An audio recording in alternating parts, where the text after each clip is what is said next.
नमस्कार बच्चों। आज का टॉपिक है प्रगतिवाद। जिस तरह पहले प्रश्न बताए थे उसी प्रश्न की तरह प्रगतिवाद के बारे में आपको पता होना चाहिए। इसके कौन कौन से कवि हैं उनके बारे में आपको पता होना चाहिए, और साथ साथ इस युग के कवि जो हुए हैं उनके काव्य की कौन कौन सी प्रवृत्तियां हैं उनके बारे में आपको पता होने चाहिए। तो सबसे पहले आपको समझना है प्रगतिवाद आखिर क्या चीज़ है। अब मैंने ये चौथा प्रश्न है। सबसे पहले मैंने भारतेंदु युग बताया था, फिर द्विवेदी युग बताया था, फिर छायावादी युग बताया था, और छायावादी युग के समाप्त होते ही प्रगतिवाद जो युग है उसकी शुरुआत होती है। तो इसकी शुरुआत 1936 ईस्वी से मानी गई है।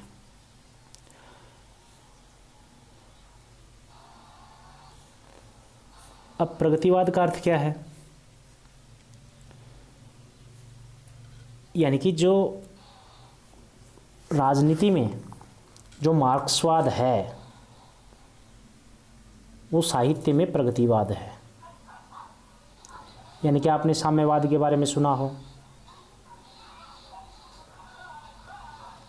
यानी कि मार्क्सवादी साम्यवादी विचारधारा के अनुरूप लिखी गई कविता को प्रगतिवादी कविता कहा जाता है। अब मार्क्सवाद में दो जातियां हैं हमारे समाज में, एक उच्च वर्ग लगा लो या निम्न वर्ग लगा लो, या पूंजीपति वर्ग लगा सकते हो, तो दूसरी तरफ मजदूर वर्ग हो गया। अगर एक तरफ शोषक वर्ग लगाओगे तो दूसरी तरफ शोषित वर्ग हो गया। तो ठीक इसी प्रकार ये जो कविता है ये भी इसी वर्ग पर आधारित है। प्रगतिवादी साहित्य का जो लक्ष्य है, जो उद्देश्य है, वो इसी विचारधारा को आगे बढ़ाना है और शोषित वर्ग को क्रांति के लिए शोषक वर्ग के विरुद्ध उकसाना है, उसे तैयार करना है। तो प्रगतिवाद कविता भी शोषण का विरोध करती है, और साम्यवाद है जो मार्क्सवाद है वो भी इसका विरोध करता है। तो प्रगतिवाद का अर्थ इसमें क्या हो गया? यानी कि जो समाजवाद पर है, समाजवाद,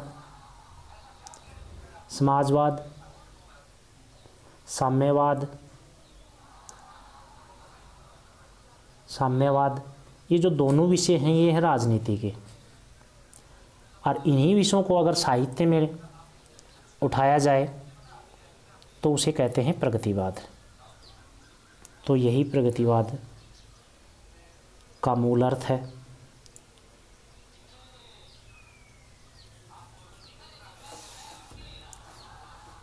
अगला, प्रगतिवाद के प्रमुख कवि। अब प्रगतिवाद के प्रमुख कवि कौन हैं? सबसे प्रमुख कवि हैं नागार्जुन। नागार्जुन का जो काव्य है वो पूरी तरह प्रगतिवाद पर आधारित है। इनका जन्म 1910 ईस्वी में हुआ था। और जो दूसरा है वो शिवमंगल सिंह सुमन है, ये भी बहुत ही महत्वपूर्ण है। त्रिलोचन है, इनका जन्म 1917 में हुआ था। और जो रांगे राघव इसमें है नहीं, तो एक रांगे राघव भी हैं जिनका जन्म 1923 में हुआ था। शिवमंगल सिंह सुमन भी हैं, केदारनाथ अग्रवाल भी हैं। तो ये इस युग के प्रमुख काव्य हैं। तो प्रश्न ये बनेगा कि जो मैंने दिखाए हैं केदारनाथ अग्रवाल, नागार्जुन, रामविलास शर्मा, इनके काव्य में कौन सी विशेषताएं हैं, उन विशेषताओं को बताना है। तो हम आगे बढ़ते हैं। अब आता है प्रगतिवाद कविता की प्रमुख प्रवृत्तियां और विशेषताएं। जिस तरह से हमने पिछले प्रश्नों में बताई थी, छायावाद, प्रयोग, द्विवेदी युग, भारतेंदु युग, ठीक इसी प्रकार इस युग के कवियों की हमें प्रवृत्तियां और विशेषताएं बतानी है, वो भी बिंदुओं में।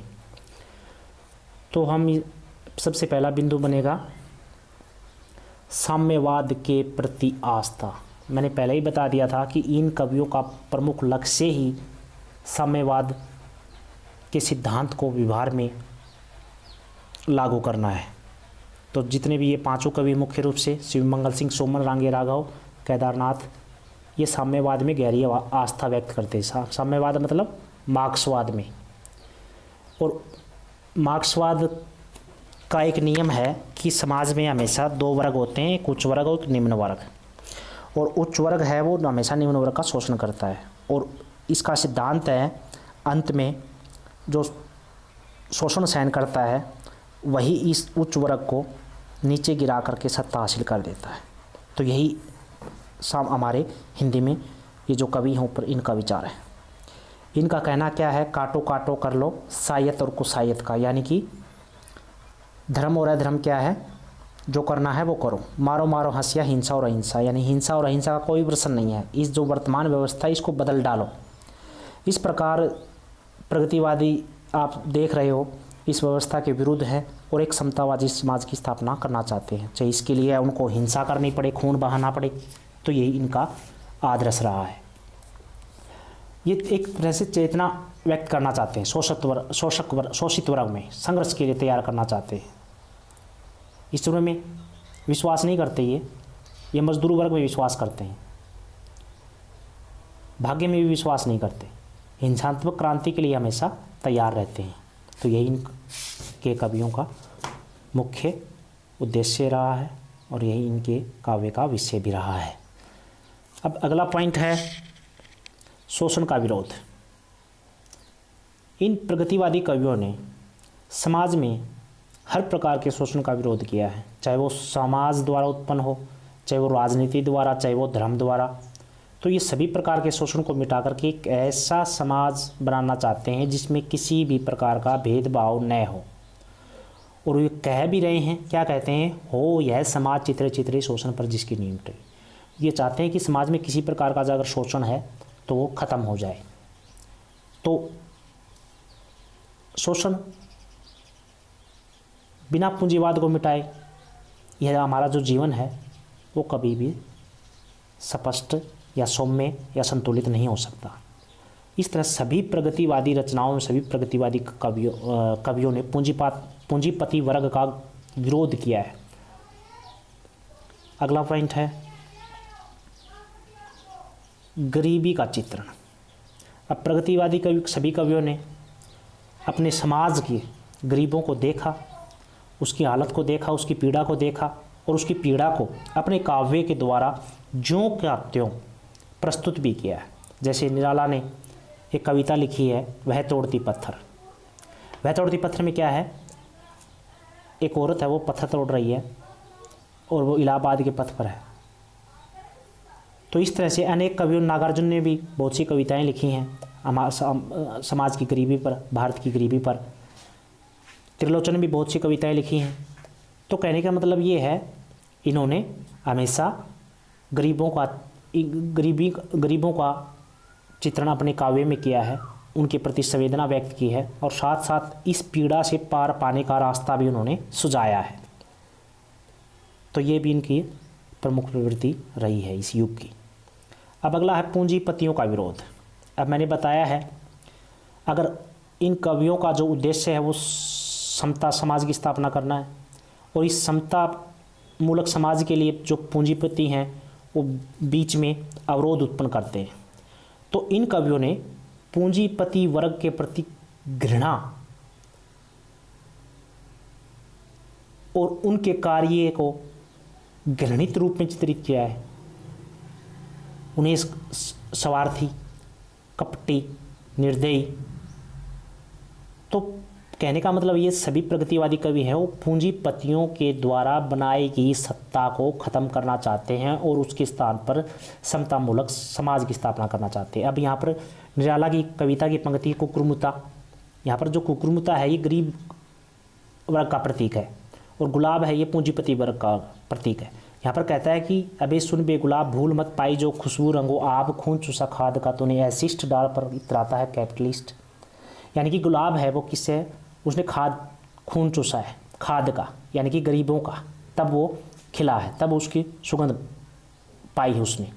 तो यानी कि जो पूंजीपतियों ने जो पैसा पैदा किया है उनके पीछे किसका हाथ है, मजदूर वर्ग का। अब अगला पॉइंट है इसमें नारी चित्रण।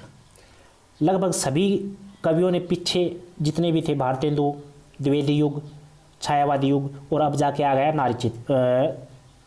प्रगतिवादी युग, नारी चित्रण। तो सभी ने नारी का चित्रण किया है। छायावाद में भी नारी का चित्रण हुआ है और इस युग में भी नारी का चित्रण हुआ है। तो आपको ध्यान रखना है, इस युग का समय है वो हमेशा ही ध्यान में रख कर आपको प्रश्न मतलब अटेम्प्ट करना है। 1936 से लेकर के 43 के आसपास इस युग है, इसको प्रगतिवादी युग का है। तो प्रगतिवादी कवियों ने नारी का चित्रण तो किया है, लेकिन इनके काव्य में जो नारी चित्रित हुई है वो ग्रामीण नारी है, वो महलों की राजकुमारी नहीं है। और उसमें इसके परिश्रम को चित्रित किया है, उसको त्याग को चित्रित किया है, उसकी ममता को चित्रित किया है। तो बस इनमें यही फर्क है छायावाद में और इस प्रगतिवाद में। अब अगला है प्रकृति चित्रण। अब बात प्रकृति की करें तो पीछे जो 3 युग थे उसमें भी प्रकृति चित्रण था, तो प्रगतिवाद में भी प्रकृति चित्रण है। लेकिन जो प्रगतिवाद का प्रकृति चित्रण है वो अपने आप में अनूठा है। तो इस युग के प्रकृति चित्रण में क्या है? गांव, खेत खलियान, मजदूर, गांव का वातावरण। तो ये इनकी में छोटा सा गांव हुआ, केसर की क्यारी सा, कच्चे घर डूब गए कंचन के पानी में। तो यहाँ ये केदारनाथ अग्रवाल की है, नागार्जुन का भी यही प्रकृति चित्रण है। अब नंबर 7 पे है क्या? समतामूलक समाज बनाम मानवतावाद। तो इन कवियों का एक ही लक्ष्य रहा है कि किस प्रकार जो भारतीय समाज पूंजीवाद पर आधारित है वो ख़त्म होकर के समता पर आधारित हो। तो इसके लिए उन्होंने क्या किया? इसके लिए उन्होंने क्या है, अमीरों को, उच्च वर्ग को जगह जगह पर लताड़ लगाई है। दीनहीन, दलित और गरीबों की पीड़ा को ये कवि अच्छे से समझते हैं। नागार्जुन, केदारनाथ अग्रवाल ने जगह जगह इस पीड़ा को व्यक्त भी किया है। केदारनाथ अग्रवाल की मैं एक पंक्ति बता देता हूँ ध्यान से। बाप बेटा बेचता है भूख से बेहाल होकर, धर्म धीरज प्राण खोकर हो रही है अनीति बर्बर। तो इन्होंने शहर और ग्रामीण जीवन के बीच के भेद को भी दर्शाया है।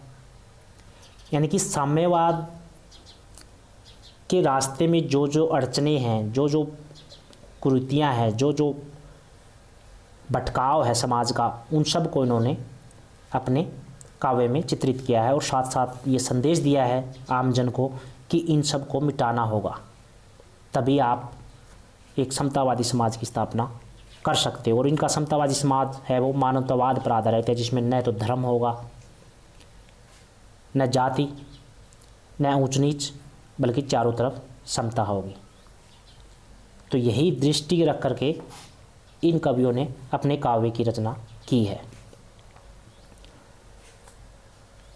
अगला पॉइंट है मजदूर वर्ग का चित्रण। इन कवियों का प्रिय विषय रहा है मजदूर वर्ग,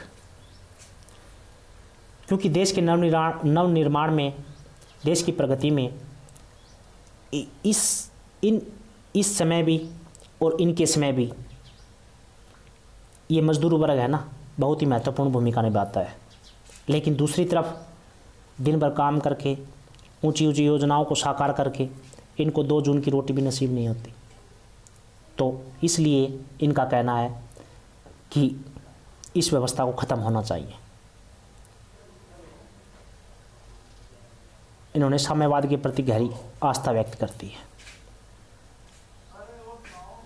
इसके साथ साथ इन्होंने ऊंच नीच, जाति प्रथा, भेदभाव समाप्ति पर भी जोर दिया है। ये अमीर गरीब के मध्य जो भेद बढ़ता जा रहा है उसको ये ख़त्म करना चाहते हैं।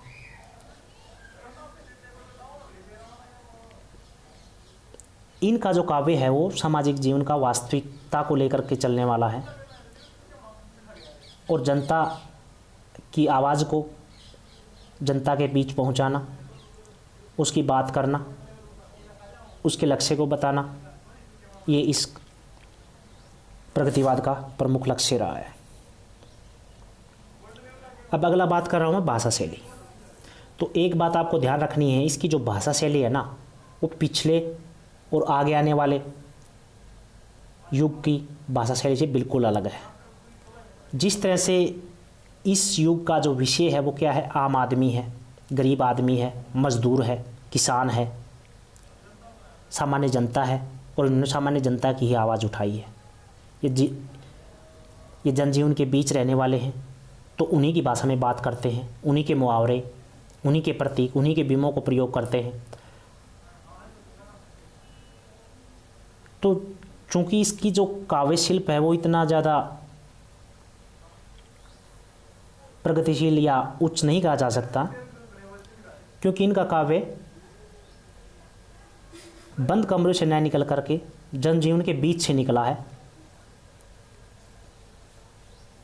इनका जो दृष्टिकोण है वो समता पर आधारित है। तो इनका जो काव्य शिल्प वो हल्का जरूर कहा जा सकता है, लेकिन इनकी जो केंद्र में जो दृष्टि है वो वास्तविक अर्थों में हमारे समाज का सच्चा प्रतिनिधित्व करती है। ऐसा साहित्य बेकार नहीं हो सकता। तो कहने का मतलब इसमें जीवंतता है, एक नवीनता है और एक साउपन है, जिसको ये कवि देखते हैं और उसे पूरा करने की कोशिश भी करते हैं अपने काव्य द्वारा, अपने साहित्य द्वारा, अपनी कविताओं द्वारा। तो यही इनका मूल लक्ष्य रहा है।